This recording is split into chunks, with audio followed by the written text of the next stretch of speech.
Hi, my name is Courtney Pollman-Turner. I am the author of Water's Calling, and I am going to read an excerpt from my book for you. My dogs might be making guest appearances. Lorraine swallowed the bile in her throat as the smell of decay rippled through the water. Without turning around, she sensed the creature's presence as it slithered up from the abyss. Hair rose on the back of Lorraine's neck, and her heart thundered in her ears as she pivoted. A massive gray figure loomed before her, its large maw hanging open to reveal row after uneven row of yellow teeth, filling the beast's mouth so completely that it couldn't shut it all the way.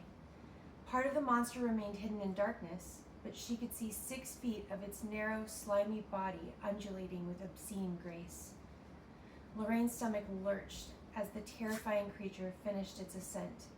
The eel-like beast was at least 10 feet long. The sickly pallor of its gray flesh and the smell of rot that accompanied it made the lithesome movement of its form more grotesque.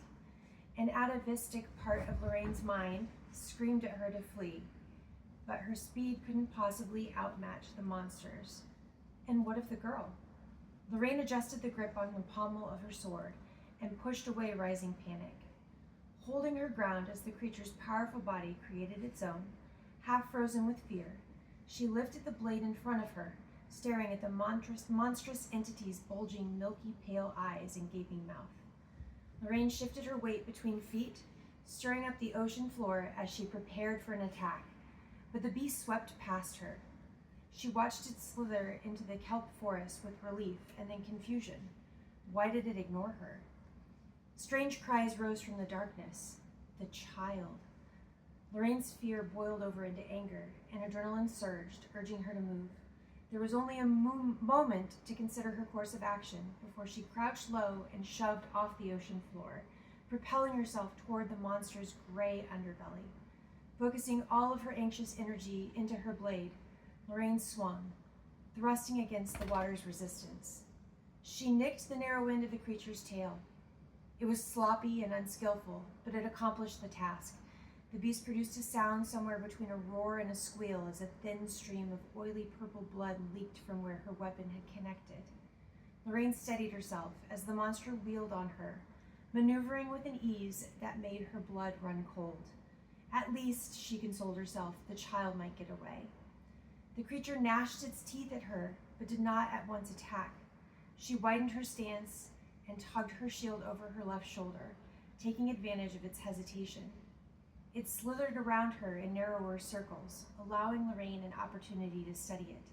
She noticed 2 scrawny arms and 4 filmy, translucent fins along its side, matching the elongated, rippling fin running the length of its back. The limbs, barely a foot long, hung limply. At first, they appeared to be a vestigial feature inherited from the beast's ancestors, but Lorraine observed the creature's fingers flexing and forming fists with its sharp talons clicking together. Closer with each pass, the monster's threatening claws loomed. Time slowed as its dorsal fin cut through the water. Lorraine steadied her breath and focused on the prowling beast. Adrenaline surged through her, but the desire to flee was gone. In its place was a peculiar sense of calm. She turned in a circle, tracking the monster's every move. Lorraine's mind cleared, her vision sharpened, and her muscles coiled. The beast circled her without attacking. Lorraine's thighs and her arms shook slightly with the weight of the sword and shield, but she remained poised for action. Her discomfort was white noise in the standoff, but Lorraine recognized she was gripping her blade too tightly. Combined with the cold, her vice-like grip risked making her fingers go numb. With her attention fixed on the threat, Lorraine adjusted her hold on the pommel. 2 fingers peeled away from the metal, making the tip of the blade waver before she regained control. Fearing she might drop the sword, Lorraine stole a glance at her hand. The moment her eyes strayed, the creature struck. Lorraine looked up in time to see its mouth yawning open mere inches from her. Its jaws slammed together, narrowly avoiding her shoulder and sending a wave of putrid water rolling over her face.